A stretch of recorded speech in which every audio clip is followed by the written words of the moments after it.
आज की रात कयामत की रात है। ईरान ने बड़ा ऐलान किया है। ईरान ने कहा है कि आज जो होगा वो 100 सालों तक दुनिया याद रखेगी। अमेरिका को भी भरोसा नहीं होगा कि उसके साथ क्या हो गया है। वहीं डोनाल्ड ट्रंप कहाँ है? डोनाल्ड ट्रंप के बारे में कुछ पता नहीं चल रहा है।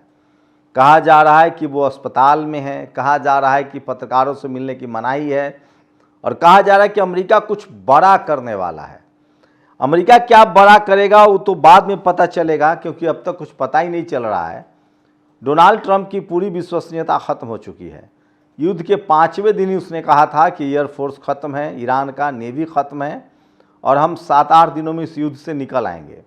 आज सोचिए 36 दिन बीत चुके हैं, 37वां दिन है।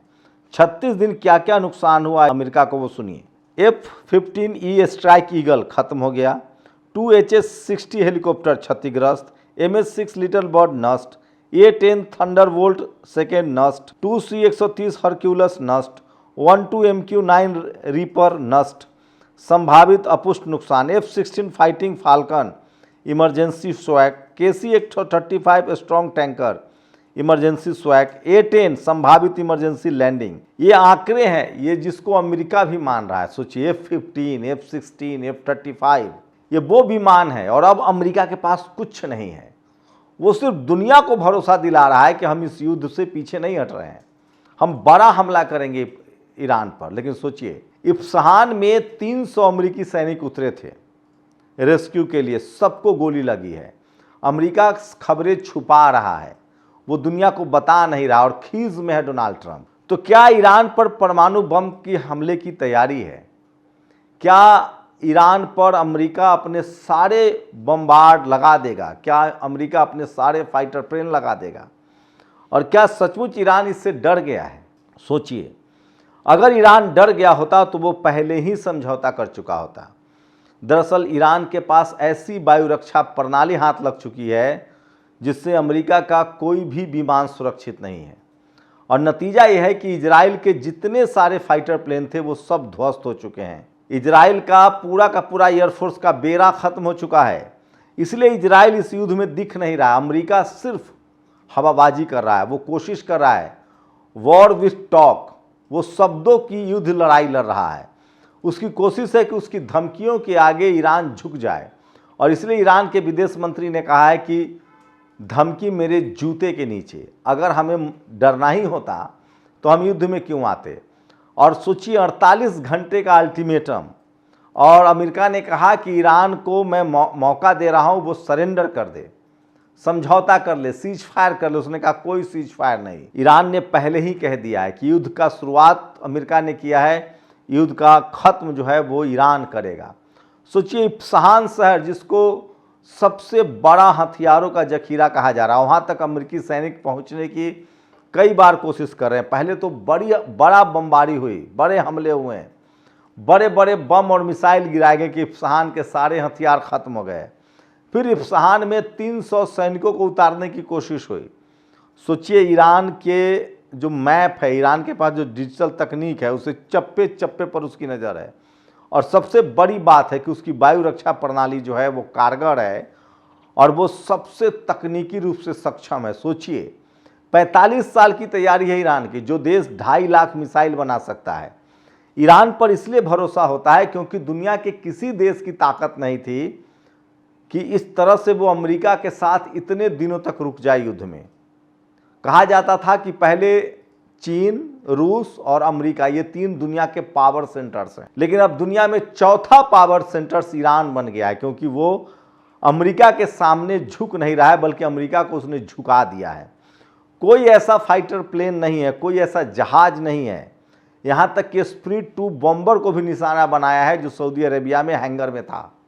F-35, F-16, F-18 ये सारे जो बड़े फाइटर जेट है उसको उसने मार गिराया है। इसलिए दुनिया के रक्षा विशेषज्ञ कह रहे हैं कि अब 4 पावर सेंटर्स हो गए हैं, चीन, रूस, अमेरिका और ईरान। तो ये 4 बड़े पावर सेंटर्स हो गए। इसका मतलब ईरान ने 45 साल की भयानक और लंबी तैयारी की है। ईरान ने कहा है कि अगर किसी तरह की कोई गुस्ताखी हुई तो अमेरिका सुरक्षित नहीं है। वहीं अमेरिका के ठिकानों पर लगातार बमबारी हो रही है। खाड़ी देशों में सिर्फ 2 ही ठिकाना बच गया है, सऊदी अरेबिया और संयुक्त अरब अमीरात। संयुक्त अरब अमीरात के रिफाइनरी पर फिर बड़ा हमला हुआ है। डोनाल्ड ट्रंप ने कहा था कि हम पत्थर के युग में ईरान को भेज देंगे, पाषाण युग में भेज देंगे। उसके बाद ईरान ने बड़ा पलटवार किया। उसने कहा है कि ये फिल्मों का दौर नहीं है। यहाँ तक कि फ्रांस के तो एक रक्षा विशेषज्ञ ने कहा कि मुझे लगता है कि अमेरिकी लोग जो है वो कोकीन लेकर मीटिंग में बैठते हैं। मतलब समझिए कि अमेरिका की सारी प्लानिंग फेल है। अमेरिका के तमाम विशेषज्ञ कह रहे हैं कि डोनाल्ड ट्रंप जो है वो मानसिक रूप से बीमार है, उसके पास तर्क शक्ति नहीं है, वो सिर्फ और सिर्फ गुस्से में सारे फैसले ले रहा है। उसी बीच खबर आ रही कि क्या डोनाल्ड ट्रंप हॉस्पिटल में है, क्या डोनाल्ड ट्रंप पिछले 72 घंटों में ट्रूथ पर अपने पोस्ट लिख रहा है, वो मीडिया के सामने नहीं आ रहा है। तो इसलिए लोग सवाल कर रहे हैं। ईरान ने साफ कहा है कि हम उन लोगों से बदला लेंगे जिसने हमारे नेता खामनेई की शहादत की है। हम बदला लेंगे लारीजानी की मौत का। और इजराइल के बारे में तो पूछिए मत, उसके बारे में तो अब बात करने की भी जरूरत नहीं है। अब ये युद्ध पूरी तरह से अमेरिका और ईरान के बीच है। अमेरिका ने कहा था कि 48 घंटे में होर्मुज स्ट्रीट खोल दो। ईरान पहले दिन से कह रहा है कि जो भी देश अमेरिका और इजराइल के साथ नहीं है उसके लिए होर्मुज स्ट्रीट खुला हुआ है, लेकिन अमेरिका और इजराइल का एक भी जहाज नहीं जाने देंगे। दरअसल अमेरिका में बवाल मचा हुआ है। वहाँ तेल और गैस की इतनी किल्लत है जिसकी कोई आप अंदाज़ा नहीं लगा सकते हैं। वेनेजुएला वाला तेल से काम नहीं चल रहा है। और अब तक अमेरिका जो है वो खाड़ी देशों से तेल लेता था। वो संयुक्त अरब अमीरात, जॉर्डन, ओमान, सीरिया, इराक के तेल ठिकानों पर उसका कब्जा था। उसे पैसे नहीं देने पड़ते थे। वो अपने ज़रूरत के लिए जितना तेल चाहे खाड़ी देशों से लेता था और कहता था कि खाड़ी देशों को हम सुरक्षा दे रहे हैं। उसके सैनिक अड्डे थे।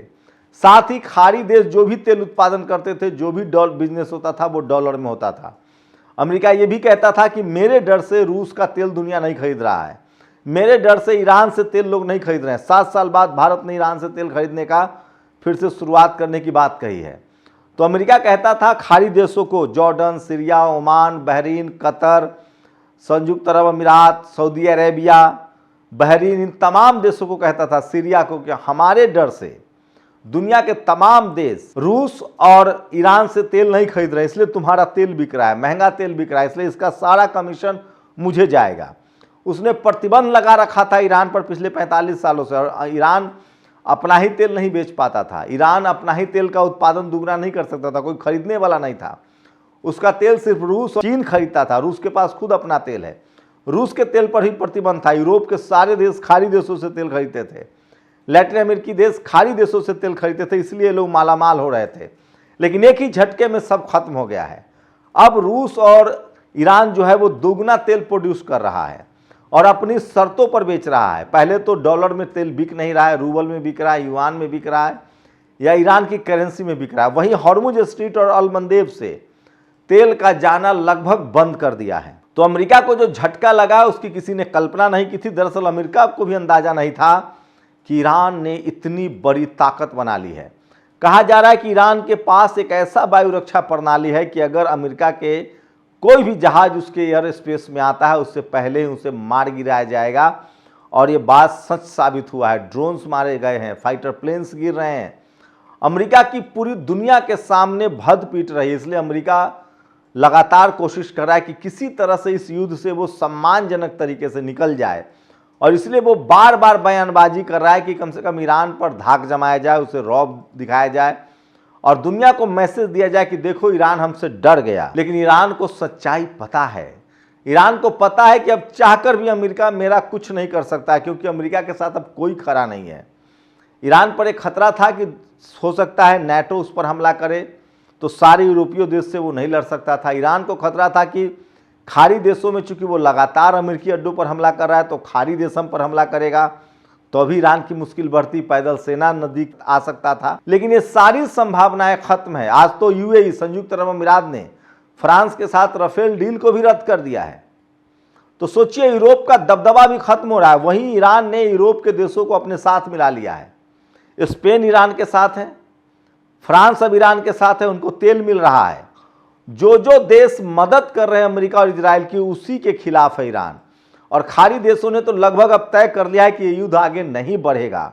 वो ईरान से युद्ध नहीं करेंगे। और मिडिल ईस्ट में, साउथ ईस्ट एशिया में खाड़ी देशों की बात करें, मुस्लिम देशों की बात करें, इस्लामिक देशों की बात करें, तो अब ईरान उनका बादशाह है और दुनिया का चौथा बड़ा पावर सेंटर जो है वो इस युद्ध के बाद ईरान बन गया है।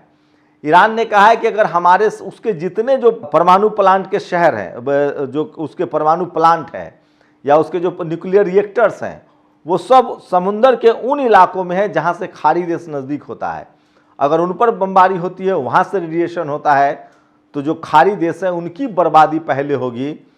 तो सोचिए कि ईरान ने एक बड़ी प्लानिंग कर रखी है, उसके हथियारों तक अमेरिका की पहुंच नहीं है और उसके मिसाइलों की बारिश, अगर पहले कहा गया कि 148 मिसाइल बचे हैं, सोचिए 10 दिन पहले, और उसकी मिसाइलों की बारिश लगातार इजराइल पर हो रही है। तो आज रात कयामत की रात है, 48 घंटे को भी लोग देखेंगे, लेकिन ट्रंप लगातार झूठ बोलता रहा है। लेकिन ईरान ने बड़ी तैयारी कर रखी है। जिस तरह से 36वें युद्ध के दिन 4 से 5 बड़े जहाज गिरे, साथ ही उसके 2 फाइटर पायलट जो लापता हुए हैं, उसके बाद से अमेरिका सदमे में है। डोनाल्ड ट्रंप पर महाभियोग के लिए दस्तखत चल रहा है। तो डोनाल्ड ट्रंप का अब आगे सरवाइव करना तो मुश्किल लग रहा है, लेकिन ये तो साफ है कि इस युद्ध में ईरान ने वो कर दिया है जिसकी किसी ने कल्पना नहीं की थी। आज रात देखते हैं युद्ध के 37वें दिन अमेरिका क्या करता है, इस पर सबकी प्रतिक्रिया है, नजर है। डोनाल्ड ट्रंप 72 घंटे से दिख नहीं रहा है। कुछ लोग कह रहे हैं कि वो बड़ी तैयारी चल रही है, कुछ लोग कह रहे हैं कि वो अस्पताल में है। वहीं इजराइल का कुछ नहीं होने वाला है। इजराइल न तो लेबनान से युद्ध कर पा रहा है, न हमास से युद्ध लड़ रहा है, न हुती से लड़ पा रहा है। तो चारों तरफ से इजराइल पर हमला हो रहा है, इजरायली मारे जा रहे हैं और अब बंकर के अंदर ईरान जो है वो अपने ड्रोन्स दाग रहा है। तो सोचिए, पहला ड्रोन जाता है जो वहाँ छेद करता है, फिर दूसरा ड्रोन जाता है जो वहाँ विस्फोट करता है। और इसीलिए दुनिया भर के विशेषज्ञ कह रहे हैं कि ईरान ने इतनी बड़ी तैयारी कर ली है, इतनी सटीक तैयारी कर ली है कि अब उसे हराया नहीं जा सकता। तो इस युद्ध में ईरान अमेरिका पर बढ़त बनाए हुए है। ईरान चौथे बड़े पावर के तौर पे उभरा है। अगर सामरिक क्षमता की बात करें, अगर हथियारों की बात करें, मिसाइल की बात करें, तो कहा जा रहा है कि अमेरिका के पास सिर्फ 7 दिनों तक के ही हथियार अब बचे हैं और उन तमाम देशों से उसने अपने हथियार इकट्ठे कर रखे हैं जहां देशों वो साउथ कोरिया को सुरक्षा के नाम पर पैसे लेता था, 9 खाड़ी देशों को पैसे लेता था, वो दुनिया भर में वियतनाम से पैसे लेता था कि हम आपकी सुरक्षा कर रहे हैं। तो अमेरिका की पूरी विश्वसनीयता खत्म हो गई है और ईरान जो है वो चौथा बड़ा ताकत बन के उभरा है सामरिक दृष्टिकोण से। तेल और गैस है उसके पास और दुनिया भर में लोग देख रहे हैं, दुनिया भर की निगाहें इस युद्ध पर कि अमेरिका अंत में क्या बहाना करेगा, कैसे बाहर आएगा, क्या न्यूक्लियर अटैक फिर से होगा, ये बड़ा सवाल है। ऐसी स्थिति में अमेरिका के खिलाफ ईरान की इतनी भयानक तैयारी है, ऐसे ऐसे मिसाइल है उसके पास जिसके बाद अमेरिकी ठिकानों पर और अमेरिका में भी हमला हो सकता है। नॉर्थ कोरिया, ईरान और रूस को लोग, चीन को लोग जोड़कर देख रहे हैं और जब फाइटर प्लेन सुरक्षित नहीं अमेरिका का, तो उसके सैनिकों की दुर्दशा का आप अंदाजा लगा सकते हैं। तो युद्ध के 36 दिन बीत जाने के बाद ये साफ हो गया है कि ईरान अब इस युद्ध से पीछे नहीं हटने वाला है और अमेरिका ने अपना साख, अपने हथियारों की अहमियत और खाड़ी देशों से अपना अड्डा सब कुछ गंवा दिया है और डोनाल्ड ट्रंप के खिलाफ महाभियोग पर दस्तखत होने शुरू हो गए हैं। फाइनली डोनाल्ड ट्रंप को एप्स्टीन फाइल में जेल जाए या महाभियोग लगे, उसे जेल जाना पड़ेगा, लेकिन वो पिछले 72 घंटों से लापता है। पता नहीं वो अस्पताल में है या काम चल रहा है कुछ। आज की रात पता चल जाएगा कि डोनाल्ड ट्रंप कुछ बोलता है, वो करता भी है, क्योंकि अब तक जितने भी उसने बड़े धमकियां दी हैं वो सब बेमतलब के साबित हुए हैं। ईरान ने जो कहा है वो किया है। तो आज क़यामत की रात है। आप लोग अपनी राय जरूर दीजिए। शुक्रिया। नेशनल दस्तक की आपसे गुजारिश है कि अगर इसको बचाना चाहते हैं तो नेशनल दस्तक को सब्सक्राइब करने के लिए रेड कलर के सब्सक्राइब बटन को दबाएं, फिर बेल आइकन की घंटी दबाएं। नेशनल दस्तक को बचाने के लिए बहुत जरूरी है कि हर खबर को शेयर करें, लाइक करें, कमेंट जरूर करें।